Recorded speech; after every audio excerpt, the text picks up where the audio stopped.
When my son shouted, "You will either serve my wife or get out of my house," I did not respond in anger. Instead, I smiled, took my suitcase, and left, leaving behind the house I had paid for with my life. He was waiting for me to break down as usual. But this time, everything was different. A week later, I had 22 missed calls, and that was far from the end of my plan. They will regret their words and their actions. My keys were still warm in my palm when I pushed through the front door, grocery bags cutting into my wrists. The Saturday afternoon light filtered through the living room curtains, casting everything in that soft spring glow that usually made me smile. Not today. Keisha was sprawled in my leather recliner, William's last gift to me before the cancer took him. Her stocking feet were propped up, a half-empty wine glass dangling from her fingers. The remote control rested on her belly like she owned the place, which I suppose she thought she did. "Old lady," she didn't even look up from the reality show. "Grab me another glass from the kitchen while you're up." I set the grocery bags down slowly, feeling the weight of the milk cartons and bread loaves. The plastic handles had left red marks across my palms. "Excuse me."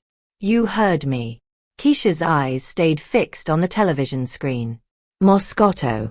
Not that cheap stuff you drink." Something cold. Something cold settled in my chest. I'd bought that Moscato specifically for her. Spent my Social Security money on wine I'd never touch. "Keisha, I just walked in. I need to put these groceries away." Now she looked at me. Her face carried that familiar expression. The one that said I was being unreasonable, difficult. "What's the big deal? You're already standing." "I'm comfortable." "The big deal is that this is my house." Keisha's feet hit the floor with a thud. She stood slowly, using her height advantage like a weapon. At 32, she was taller than me. Broader, but I'd been dealing with difficult people long before she was born. "Your house. Funny because your son and I live here. We pay the bills with my money." "Details." She stepped closer, wine still in hand. "Look, Dolores, we can do this the easy way or the hard way. You want to keep living here peacefully? You play ball.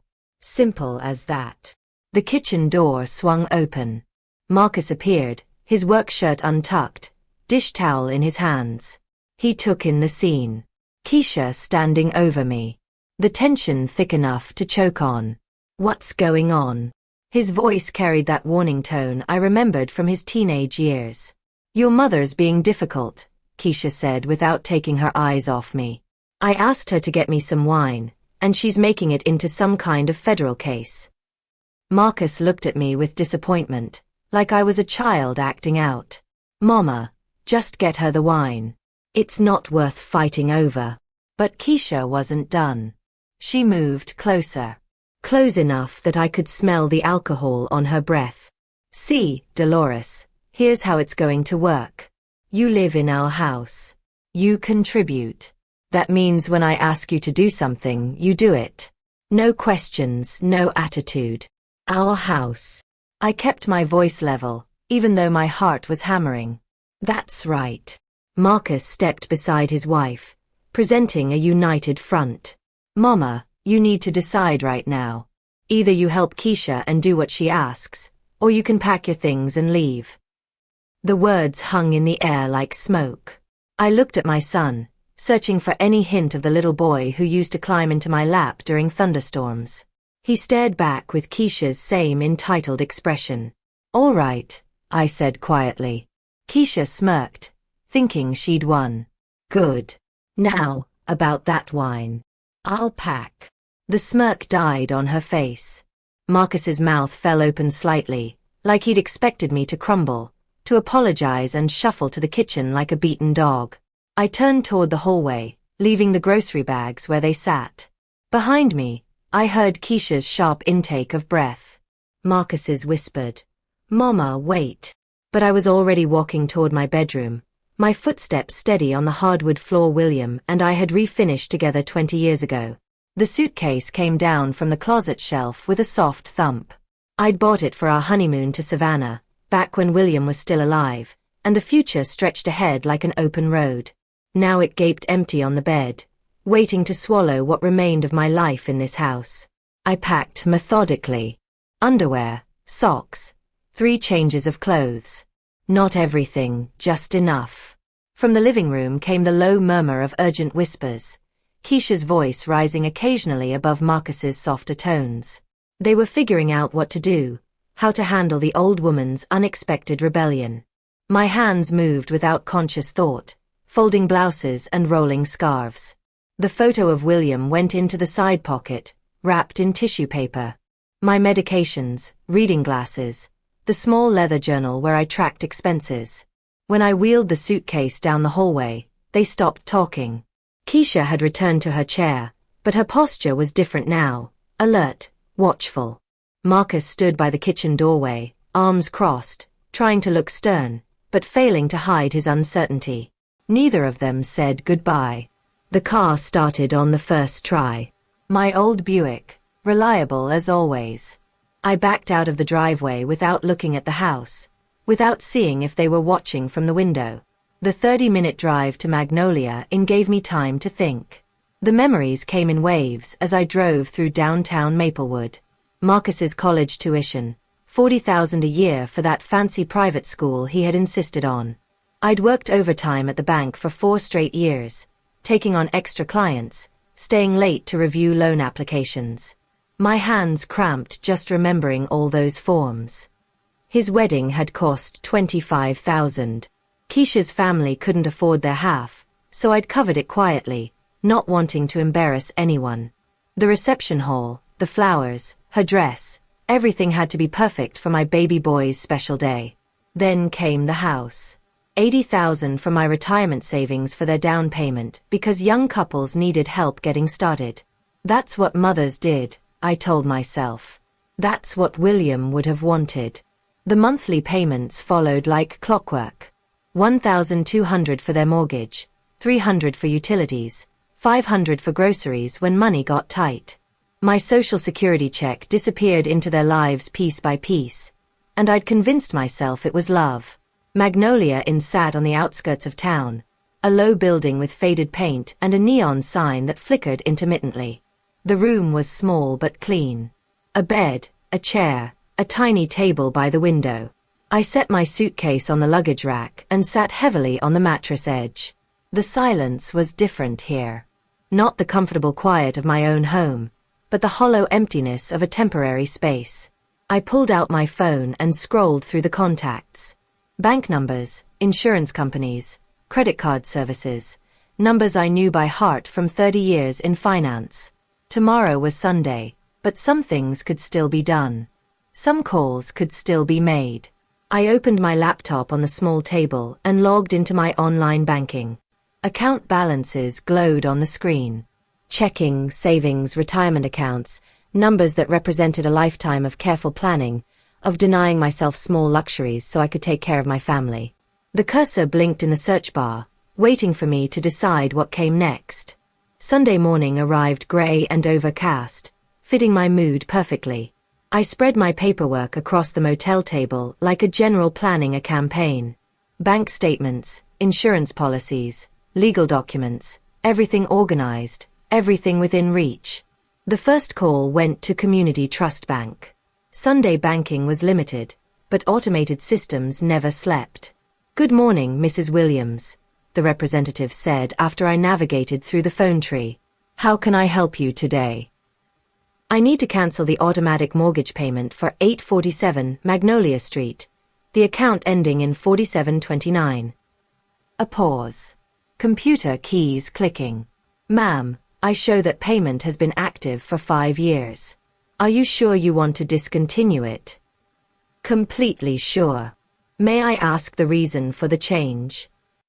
"The homeowners no longer qualify for my financial assistance." More clicking.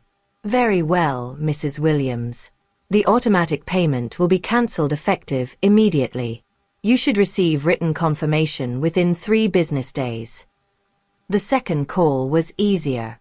State Farm had been insuring both their cars on my policy for 3 years.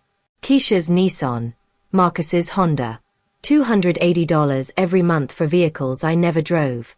Coverage for accidents I'd never cause. I need to remove 2 vehicles from my policy, I told the agent. My son and daughter-in-law will need to establish their own coverage. When would you like this change to take effect? Today. The credit cards took longer. Keisha was an authorized user on 3 of my accounts: Visa, MasterCard, and the store card from Target. $500 monthly I'd been paying on balances I'd never created, purchases I'd never made. Mrs. Williams, removing authorized users will require them to apply for their own credit, the Visa representative explained.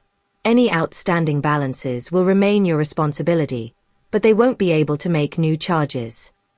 I understand. Remove them immediately. Each call felt like lifting a weight from my shoulders. 30 years of banking experience had taught me the system's ins and outs, the legal language, the proper procedures. Everything I was doing was completely within my rights. The life insurance change required written documentation, but I started the process. $100,000 that was supposed to go to Marcus, money I'd earned to protect my family's future.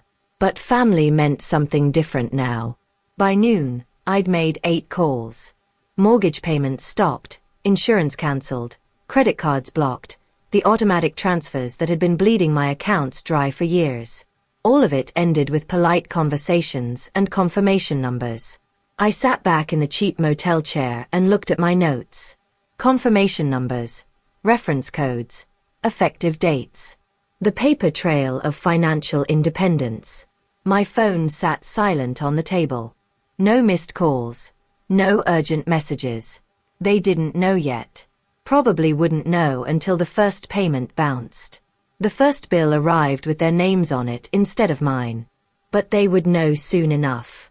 I closed my laptop and walked to the window. Across the parking lot, an elderly couple was loading suitcases into a pickup truck, the husband directing the operation with gentle efficiency. Probably heading home from visiting grandchildren, or maybe starting a long postponed vacation. I envied their easy partnership, the way they moved around each other with practiced familiarity.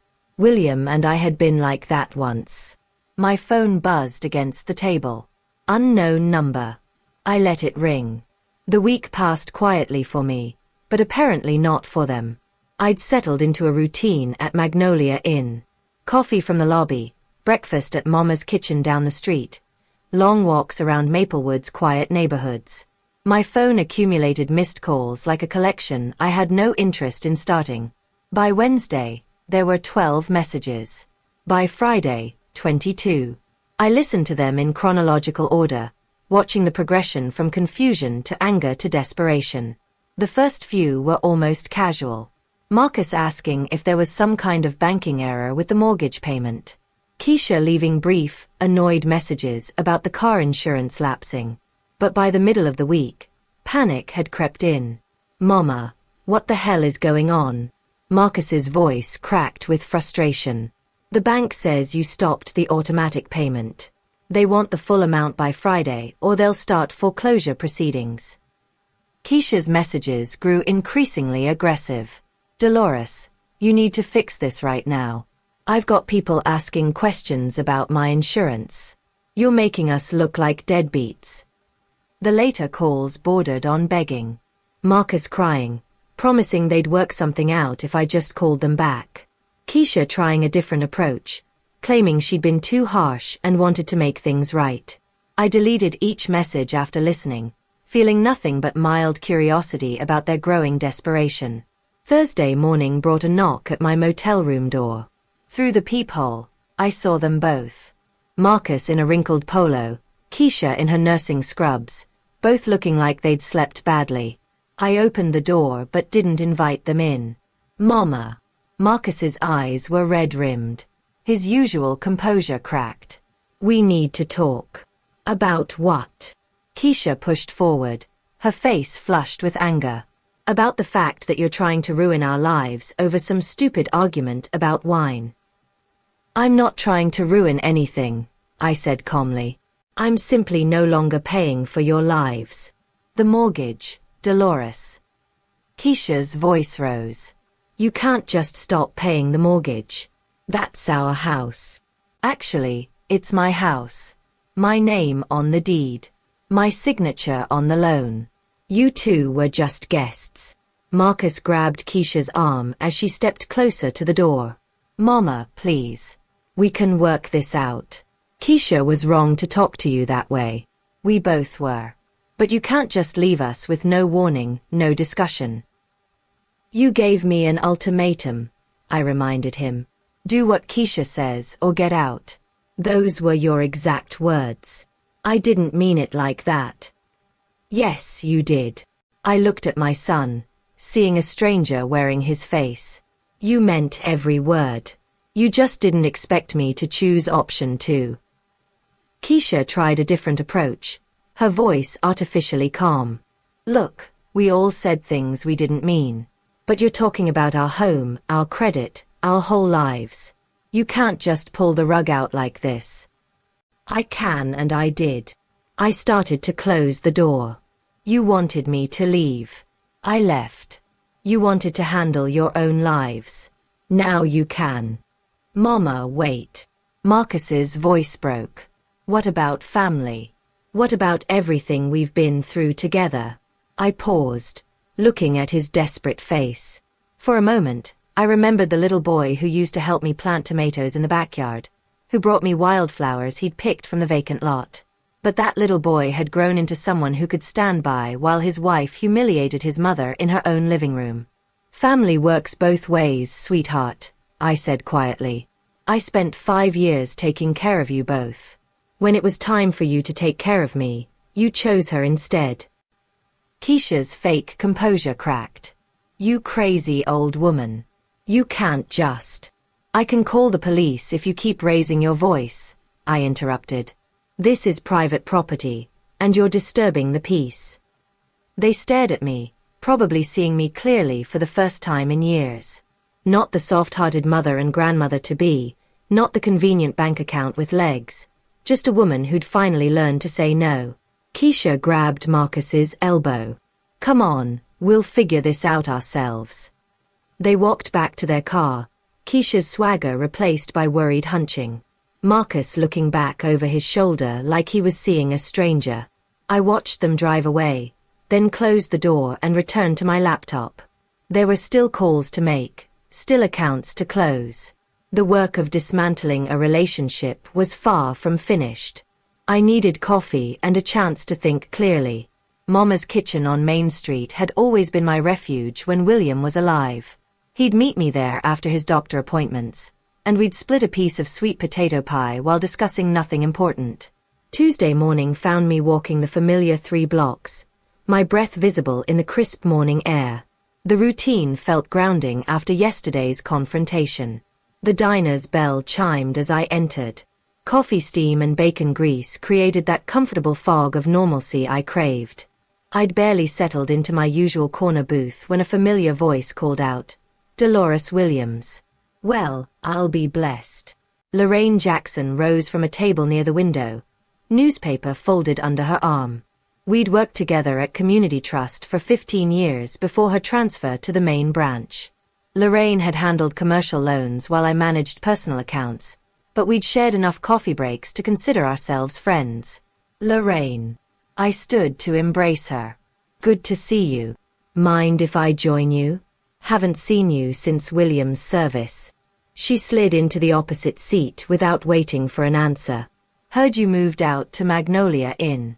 Everything all right? The waitress appeared with coffee before I could answer.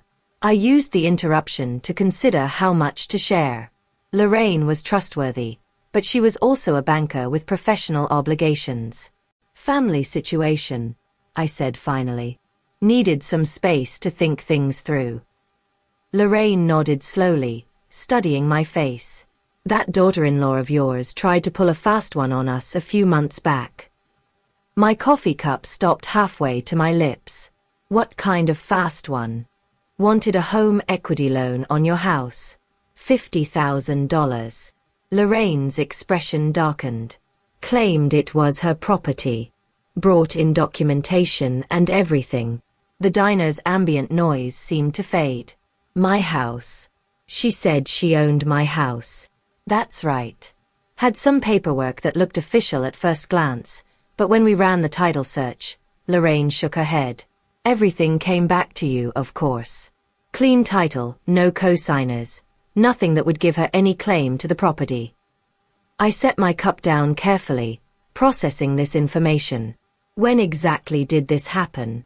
December, maybe January. I handled the application personally because of the amount involved. Lorraine leaned forward, lowering her voice. Dolores, she wasn't just mistaken about ownership. This was deliberate fraud. The documents she brought in were forged. The implications hit me like cold water. 3 months ago, Keisha had been planning to steal from me. This wasn't desperation born from our current crisis. This was premeditated deception. Did you report it? We rejected the application and flagged her information in our system. Technically, since no money changed hands, it's a gray area legally. But I kept copies of everything. Lorraine studied my expression. You really didn't know about this? I shook my head, thinking about all those monthly payments I'd been making, all the dinners where Keisha had complained about money troubles while planning to rob me behind my back. What was she going to use the money for? Lorraine glanced around the diner, then leaned closer. According to her application, home improvements. But word around town is Keisha's got gambling debts. Pretty substantial ones. How substantial? Detective Morrison might know more. You remember Brenda Morrison? She mentioned something about Keisha being a regular at Riverside Casino. I did remember Brenda Morrison. We'd served on the church building committee together, and her daughter had been in Marcus's graduating class. If Brenda had information about Keisha's gambling, it was probably accurate. Lorraine, I appreciate you telling me this. Dolores, be careful. A woman who'd forged documents to steal from family might do other desperate things when she's cornered. I walked back to Magnolia Inn with my mind racing. Keisha's wine demand and disrespect suddenly made more sense. She had already seen me as a mark, a convenient source of cash for her gambling habit. The ultimatum wasn't about establishing dominance. It was about maintaining access to money she believed she was entitled to steal. Back in my motel room, I opened my laptop and created a new document titled Keisha Thompson Evidence. Lorraine's revelation was just the beginning. If Keisha had been lying about this, what else had she been hiding? The courthouse closed at 5 p.m. I had 1 hour to file the paperwork that would change everything. After lunch, I'd driven straight from the diner to the Clayton County Courthouse, an imposing brick building that had intimidated me as a young woman, but now seemed like an ally. The clerk's office was on the 2nd floor, staffed by a middle-aged woman who processed my eviction notice with professional efficiency. Mrs. Williams, you understand this is your son's residence? She reviewed the property deed I'd provided, comparing it to the eviction documents. It's my property. The residents have violated the terms of their occupancy. What terms would those be? I'd prepared for this question. Verbal agreement requiring mutual respect and contribution to household expenses. Both conditions have been breached. She stamped the papers with practiced authority. 30-day notice period begins today. If they contest, we'll schedule a hearing. Otherwise, the sheriff will serve final papers after the deadline. How long before they receive this? Sheriff's Department handles service of process, usually within 48 hours. I thanked her and collected my copies, feeling the weight of legal authority behind my actions.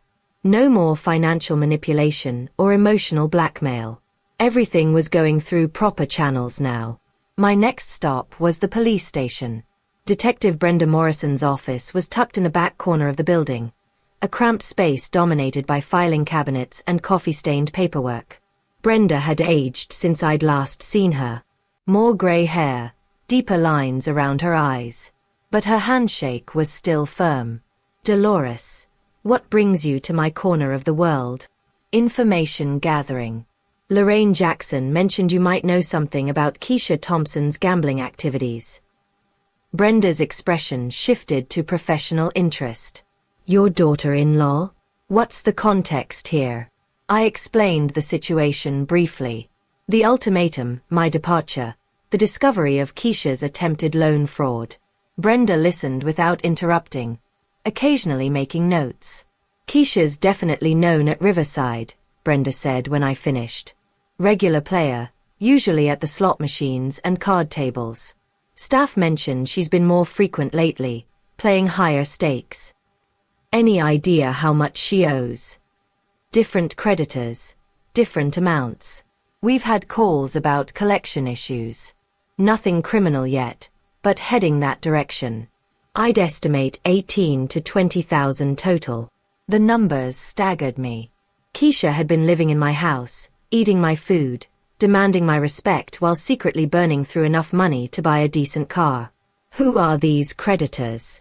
Mix of legitimate lenders and less savory characters. The legitimate ones are getting impatient. The others, Brenda shrugged. Let's just say they don't usually involve law enforcement in their collection methods.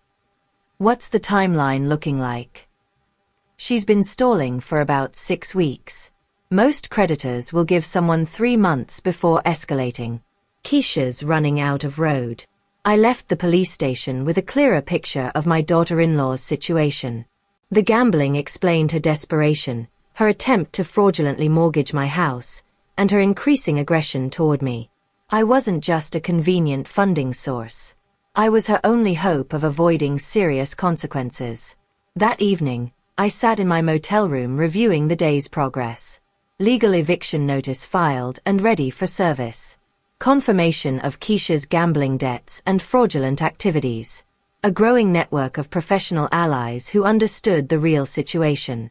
I opened my laptop and updated my evidence file, adding Brenda Morrison's information to Lorraine Jackson's revelations. Pattern recognition had been a crucial skill in banking, and the patterns here were becoming crystal clear. Keisha wasn't just disrespectful or entitled. She was desperate, dishonest, and dangerous. The more pressure she felt, the more reckless she would become. I needed to be ready for whatever came next. Tomorrow, I would start making strategic phone calls to Keisha's creditors. Not to pay her debts. Those consequences were hers to face. But to ensure they knew her true financial situation, including the fact that she had no legal claim to my property. The truth was always the best weapon. Word travels fast in a town like Maplewood. By Friday, I realized it was time to control the narrative. My first encounter happened at the post office where Mrs. Henderson from the church mailing committee cornered me near the stamp machine. She was one of those women who collected information like others collected recipes, always ready to share what she'd learned. Dolores, dear, I've been hearing troubling things about family troubles. Is everything all right? I considered my response carefully. Mrs. Henderson would repeat whatever I said to at least a dozen people by Sunday service. Marcus and Keisha asked me to move out, so I did. Sometimes adult children need to handle their own responsibilities. Her eyebrows rose. They asked you to leave your own house? It seemed like the best solution for everyone involved. But didn't you pay for their wedding and help them with the down payment? She leaned closer, lowering her voice conspiratorially. I always wondered how they afforded that house on a nurse's salary. I nodded but didn't elaborate. The facts would speak for themselves. My next stop was Johnson's Hardware, where I'd worked part-time after retiring from the bank. Tom Jenkins, the owner, looked up from his inventory sheets with genuine concern. Dolores, heard you're staying out at Magnolia Inn. What's going on? 3 other employees gathered around as I explained the situation. Their reactions were immediate and unanimous. Shocked that Keisha had treated me so disrespectfully, anger that I'd been supporting them financially for years without recognition. You paid for their college tuition? Dave, the assistant manager, shook his head in disbelief. Keisha told everyone her family was well off. Said they were helping you with mortgage payments. Keisha said a lot of things that weren't true, I replied calmly. Tom's expression darkened. That explains why she always seemed to have money but never wanted to work overtime at the hospital.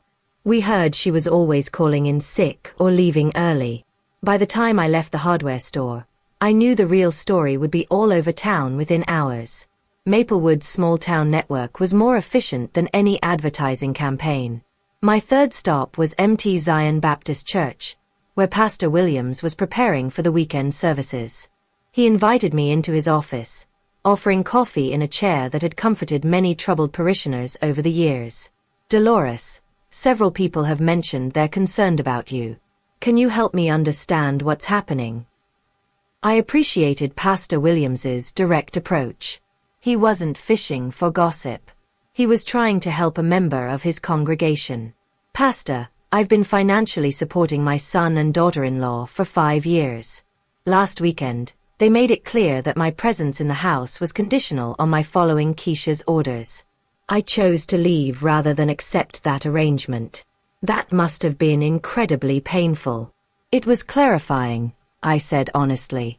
"I love my son, but I won't be treated like a servant in my own home." Pastor Williams nodded thoughtfully. "Sometimes loving someone means allowing them to face the consequences of their choices.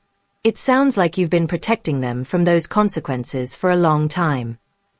"Too long, I think." During my walk back to the motel, I stopped at Sweet Bean Cafe for an afternoon cup. The place was busy with the usual Friday crowd. Retirees, off-duty workers, mothers with strollers. I found a small table in the corner and listened to the conversations flowing around me. "Heard Keisha owes money all over town. Dolores Williams has been paying their bills for years. Always seemed odd how they lived so well on her salary." The information was spreading exactly as I'd expected. Small towns were like organisms. They processed information quickly and efficiently, separating truth from fiction through collective wisdom. My phone rang as I was leaving the coffee shop. "Mrs. Patterson, my next-door neighbor for 20 years. Dolores, I hope you don't mind me calling. I wanted you to know there's been a lot of shouting at the house lately. Mostly Keisha, but Marcus too. Yesterday, the police drove by twice. Thank you for letting me know, Mrs. Patterson.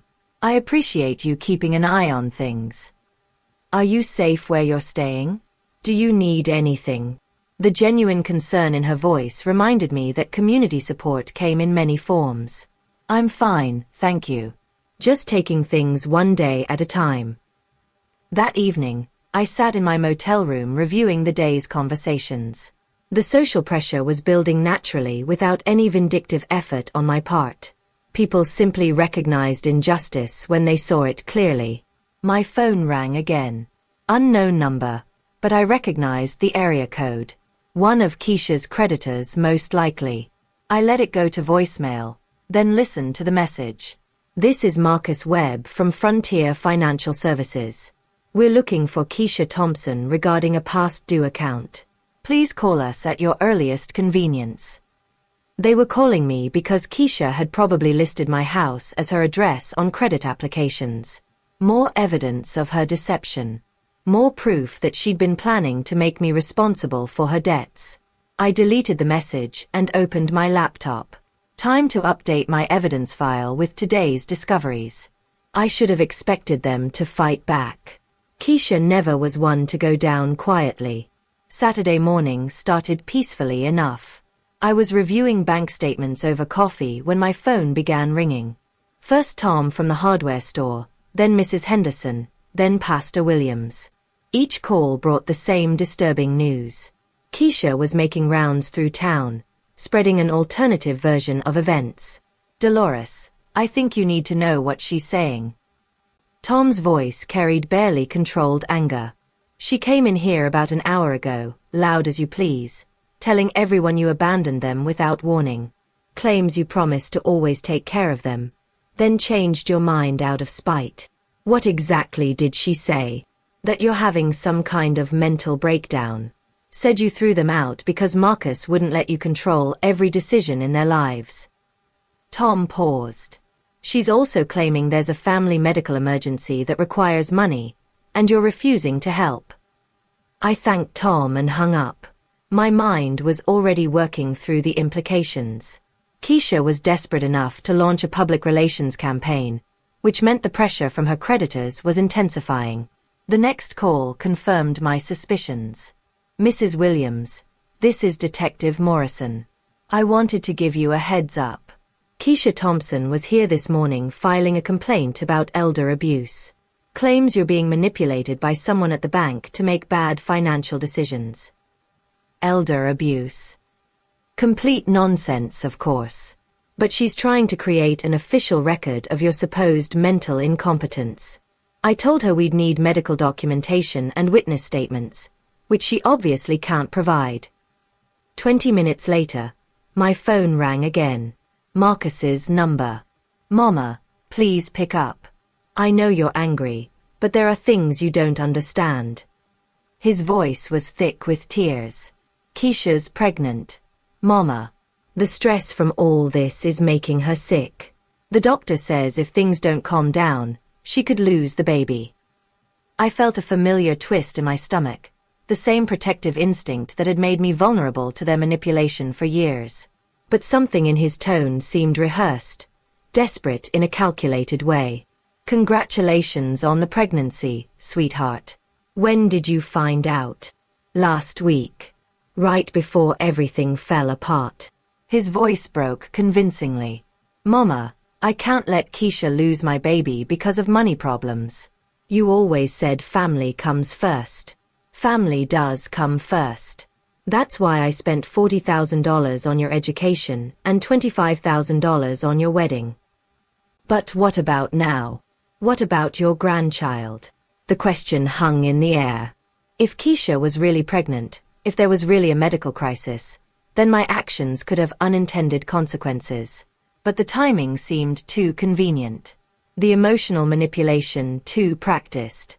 Marcus, has Keisha seen a doctor about these pregnancy complications? A pause. She has an appointment next week. Which doctor? Dr. Richards at the women's clinic. I knew Dr. Richards. William had worked at the same hospital for years. I'll call her office to see how I can help with medical expenses. Mama, you don't need to call. If there's a genuine medical emergency involving my grandchild, I want to help. Dr. Richards will know the best way to handle things. Marcus's voice became sharp. You can't just call her doctor. That's private information. You're right. You can have her call me directly to discuss payment options. The call ended abruptly. An hour later, I was walking downtown when I encountered Keisha outside the Community Trust Bank. She was talking loudly to anyone who would listen, her voice carrying that aggressive edge I'd learned to recognize. She's lost her mind, Keisha was saying to a small crowd of customers. Senile old woman thinks everyone's trying to steal from her. Kicked her own pregnant daughter-in-law out of the house over nothing. I approached calmly, and the crowd noticed me before Keisha did. Faces turned in my direction, expressions shifting as they recognized the subject of Keisha's rant. Keisha spun around, her face flushing red. There she is. The woman who abandoned her own family. Hello, Keisha. I kept my voice level. How's the gambling debt situation working out? The accusation hit her like a physical blow. Several people in the crowd murmured among themselves, pieces of a puzzle clicking into place. You're crazy, Keisha sputtered. I don't know what you're talking about. $18,000, according to Detective Morrison. Riverside Casino, mostly slot machines and card tables. I looked at the gathering crowd. Amazing how much money someone can lose when they're not paying their own living expenses. Keisha's face went from red to purple. She stepped closer, using her height advantage like a weapon. You senile old woman. You can't just. I can document every dollar I've spent supporting you for 5 years, I interrupted. Can you document where your paychecks went? The crowd was listening intently now, processing this new information. Keisha realized she'd lost control of the narrative.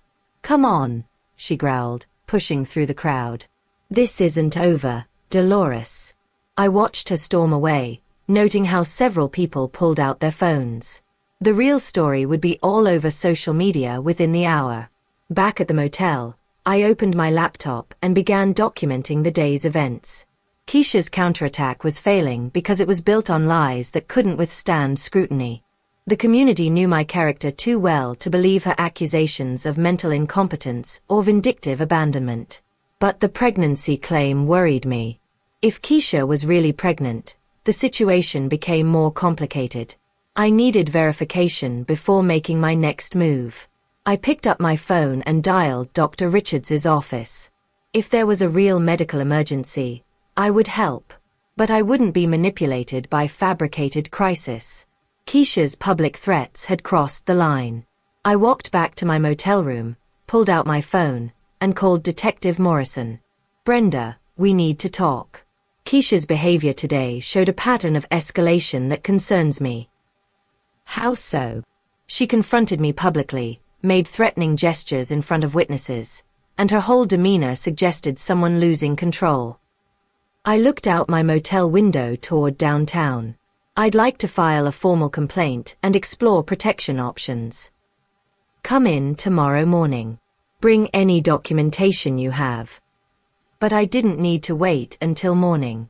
Steve Brennan, the Magnolia Inn night manager, knocked on my door an hour later. "Mrs. Williams, that woman who was yelling in our parking lot earlier? She came back about 20 minutes ago. Stood outside your door for maybe 5 minutes, then left. Made some guests nervous." Steve was a retired Army sergeant who'd seen enough trouble to recognize it developing. "Did she say anything specific?" "Muttered something about teaching old fools lessons. I've got it on security video if you need it." Security footage. Physical evidence of Keisha's threatening behavior on private property. "Steve, would you be willing to provide that footage to the police?" "Absolutely. Someone like that shouldn't be intimidating elderly residents." The next morning, I arrived at the police station with Steve's security USB drive and a written timeline of Keisha's escalating behavior. Detective Morrison reviewed everything with professional thoroughness. "Dolores, this shows a clear pattern of intimidation. Combined with what I witnessed yesterday at the bank, we have grounds for a restraining order." "What would that involve?"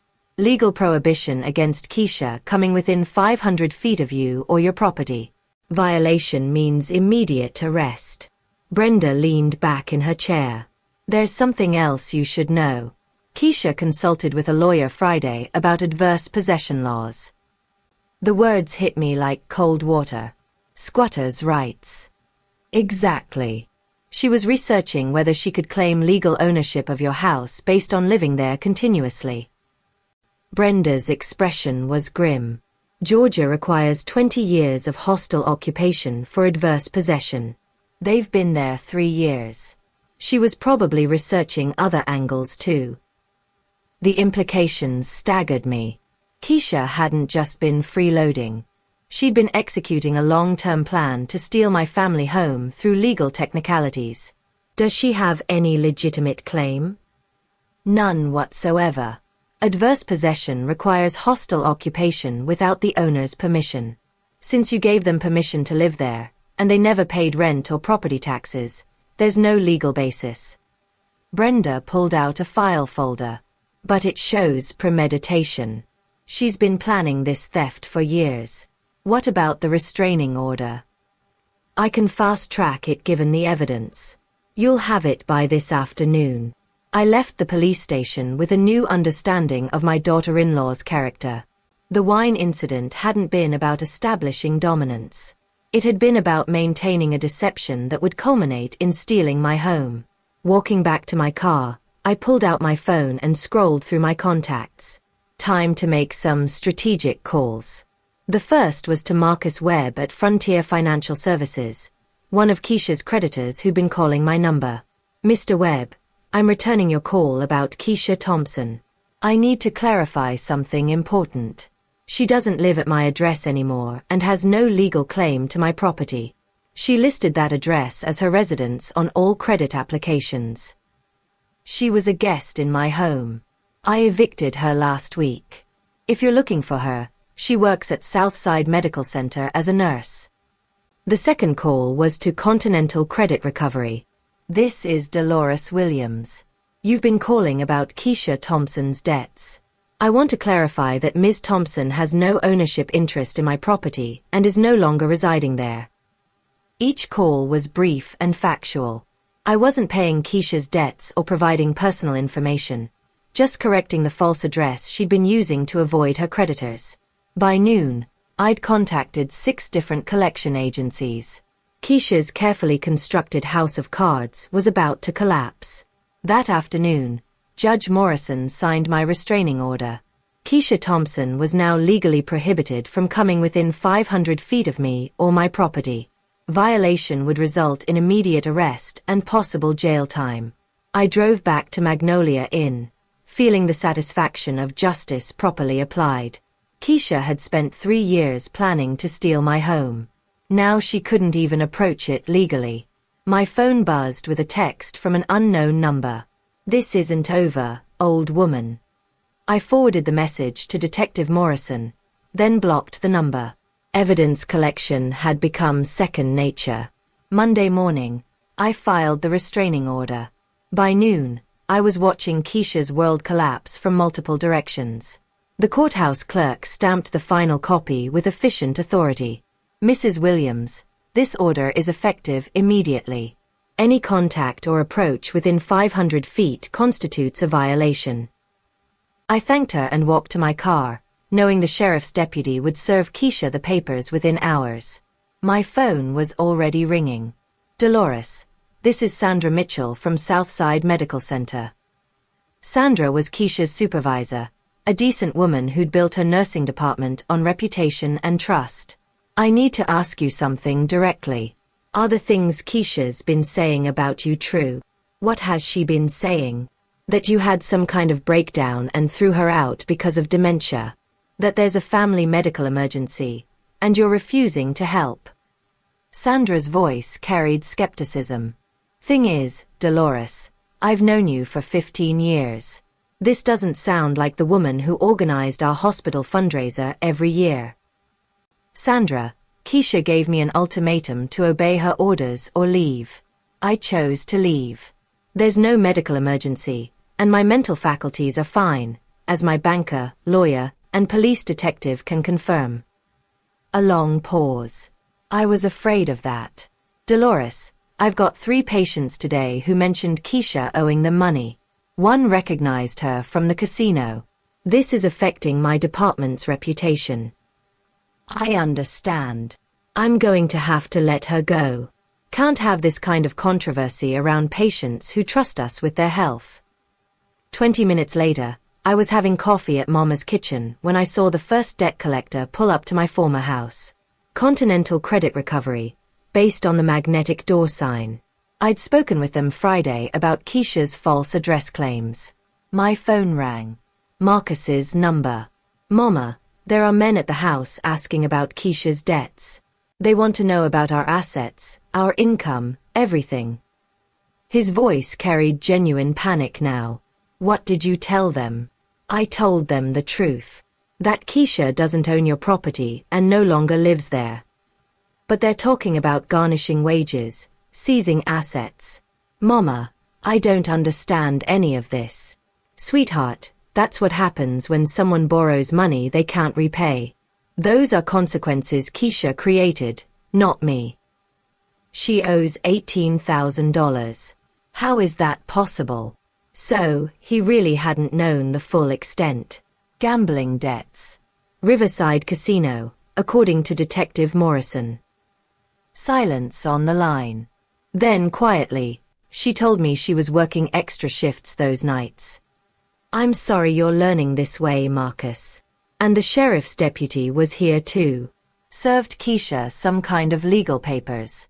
She's been ranting and throwing things ever since. The restraining order.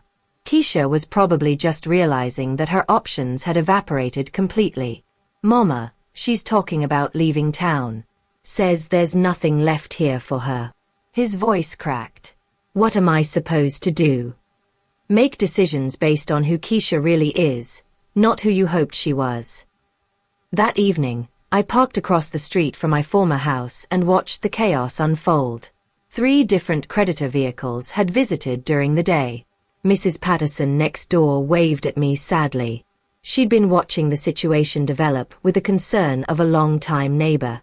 Through the living room window, I could see Marcus and Keisha arguing. Her gestures were aggressive, desperate. His looked defensive, frightened. The fairy tale marriage built on my financial foundation was crumbling as reality intruded. My phone buzzed.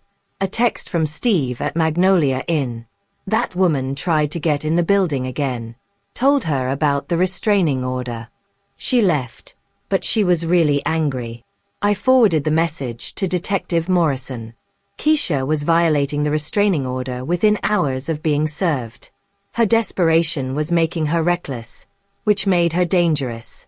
But it also made her predictable.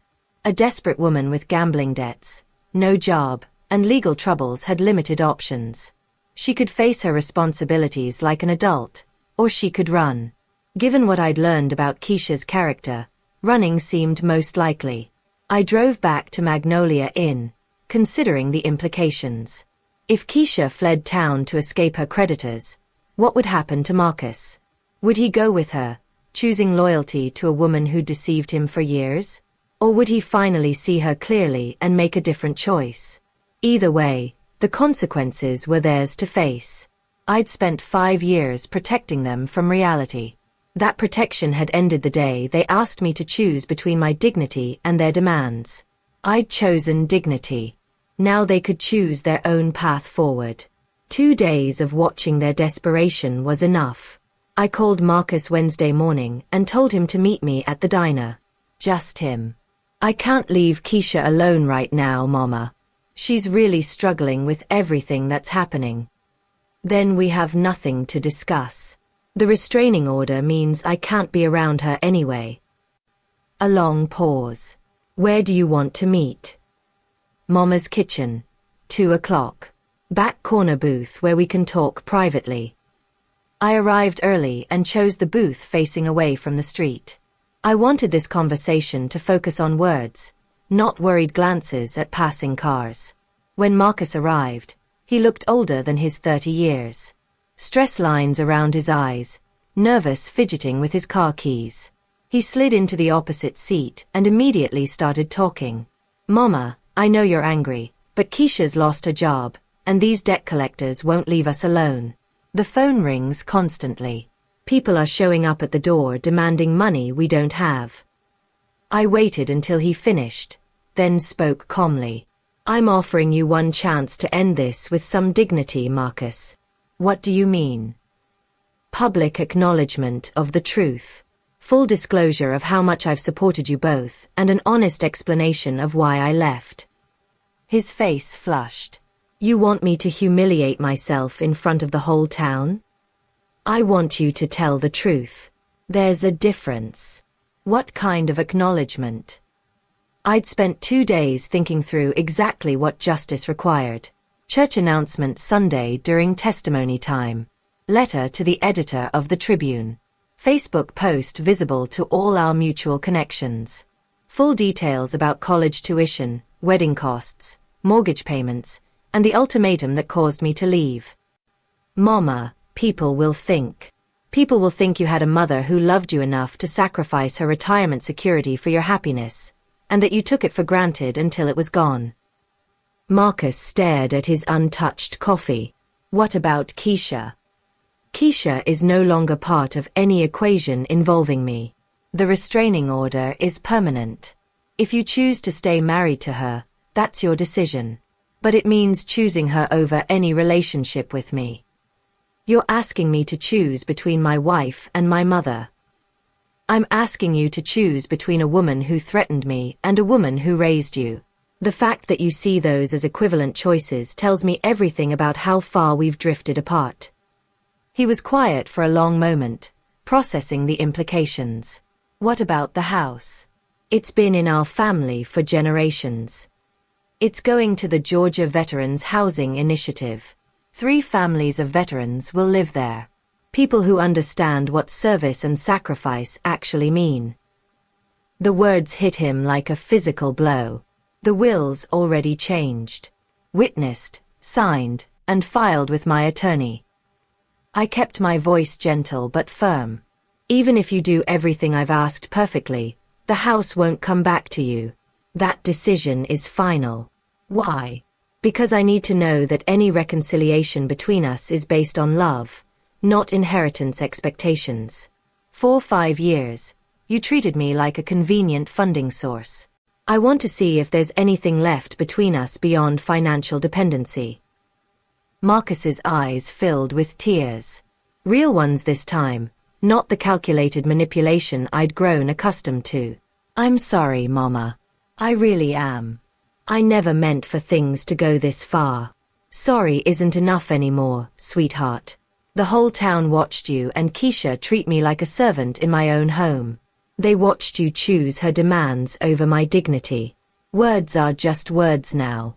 I need to see actions. What if I can't do it? What if I can't stand up in front of everyone and admit how wrong we were? Then you'll live with the consequences of that choice. Keisha will probably leave town to escape her creditors. Women like her always run when things get difficult. You can go with her and start over somewhere else, or you can stay here and try to rebuild your life with honesty. And if I do what you're asking, then maybe over time, we can build a real relationship. Not based on money or guilt or obligation, but on mutual respect between two adults. Marcus wiped his eyes with a napkin. How long do I have to decide? Sunday morning. Church starts at 10 o'clock. If you're not there to tell the truth, I'll know you've made your choice. He stood slowly, looking older and more fragile than when he'd arrived. Mama, do you think you could ever forgive me? I looked at my son, really looked at him, and saw glimpses of the little boy who used to braid dandelions into crowns and demand bedtime stories about brave princes. Forgiveness and trust are different things, Marcus. I forgave you the day I decided to leave rather than fight. But trust has to be earned back, one honest action at a time. He nodded and walked toward the door, shoulders bent under the weight of a decision that would determine the rest of his life. I remained in the booth, watching him drive away. Sunday was 4 days away. By then, I would know whether my son had the courage to choose truth over comfort, responsibility over loyalty to someone who had never deserved it. Sunday morning arrived clear and cold. I walked into empty Zion Baptist, wondering if Marcus would find the courage to tell the truth. The sanctuary was fuller than usual. Word had gotten around about some kind of family announcement. I took my regular pew 3 rows from the front and waited. Pastor Williams began the service with familiar hymns and readings, but I could feel the congregation's anticipative energy. When testimony time came, Marcus stood from the back row. He looked small walking down the center aisle, but his steps were steady. At the podium, he gripped the edges and looked out at faces he'd known his entire life. I need to tell you all something important about my mother. His voice carried clearly through the silent sanctuary. For the past 5 years, Dolores Williams has been supporting my wife and me financially. She paid $40,000 for my college education when I could have gone to a state school. She paid $25,000 for my wedding when Keisha's family couldn't afford their share. Murmurs rippled through the congregation. These were specific numbers, documented sacrifices that painted a clear picture. She gave us her family home, the house her parents left her, where she'd lived with my father for 20 years. When we couldn't make mortgage payments, she paid them. When we needed groceries, utilities, car insurance, she paid for everything while living on Social Security. His voice strengthened as he continued. 3 weeks ago, when my mother wouldn't follow my wife's orders like a servant, we gave her an ultimatum. Obey Keisha or leave her own house. Mama chose to leave rather than surrender her dignity. The sanctuary was completely silent now. Even the children seemed to sense the gravity of his words. I stood by and watched my wife disrespect the woman who sacrificed her retirement security for our comfort. I chose loyalty to someone who threatened my mother over loyalty to the woman who raised me with love and patience. Tears flowed freely now, but his voice remained clear. I'm standing here because my mother offered me one last chance to choose truth over pride. I was wrong. Keisha was wrong. My mother deserved gratitude and respect, and instead we gave her ultimatums and demands. He looked directly at me. Mama, I'm sorry isn't enough for what we put you through, but I'm hoping it's a start. The congregation erupted in supportive murmurs as Marcus returned to his seat. Pastor Williams approached the podium with tears in his own eyes. Sometimes the hardest courage is admitting our mistakes publicly. Marcus has shown that courage today, and his mother has shown us what dignity looks like under pressure. After the service, people approached me with embraces, handshakes, and words of support. Mrs. Henderson squeezed my hand. We all suspected you were helping them financially, Dolores. What we didn't know was how they repaid your kindness. Tom from the hardware store clapped my shoulder. That took real character, what you did. Setting boundaries isn't easy when family's involved. But the most meaningful moment came when Marcus approached me outside the church. The letter to the Tribune will run Wednesday. The Facebook post goes up tonight. He hesitated. Keisha left town yesterday. Packed her car while I was at work and disappeared. No forwarding address, no note, nothing.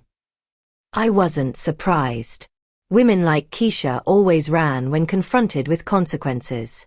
I'm sorry your marriage ended this way.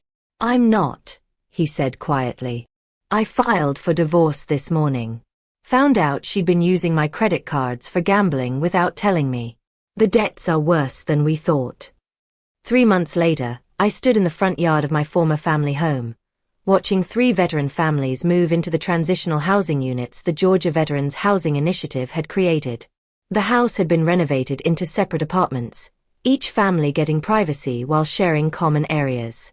Staff Sergeant Maria Santos, recently returned from deployment, directed her 2 children toward the playground equipment donated by local businesses. Mrs. Williams, this opportunity means everything to us. Thank you for choosing veterans for this gift. Veterans understand sacrifice, I replied. This house should serve people who've actually earned it. My own life had settled into peaceful routines at the lakeside cabin I'd purchased with money no longer flowing to ungrateful dependents. Morning coffee on the deck overlooking Lake Oconee. Afternoon fishing. Evening reading. Simple pleasures that felt luxurious after years of financial stress and family drama. The cabin was small but perfectly suited to my needs. 2 bedrooms, a kitchen where I could cook actual meals instead of eating restaurant food constantly, and a dock where I could launch my small fishing boat. My phone buzzed with a text from Marcus. Mama, I'm 3 months into counseling and learning a lot about healthy relationships. Could we try having coffee sometime? I'd like to earn your trust back, one conversation at a time. I smiled, looking out at the lake where an osprey was fishing in the shallows. Marcus had kept his word about the public acknowledgements. The newspaper letter had been thorough and honest. The Facebook post had generated dozens of supportive comments from community members who finally understood the real story. More importantly, he was taking responsibility for rebuilding our relationship instead of expecting forgiveness without effort. I typed back, "Coffee sounds good. Saturday morning at Mama's kitchen." His response came immediately. "I'll be there. And Mama, thank you for not giving up on me completely." I set the phone aside and watched the osprey rise from the water with a fish in its talons.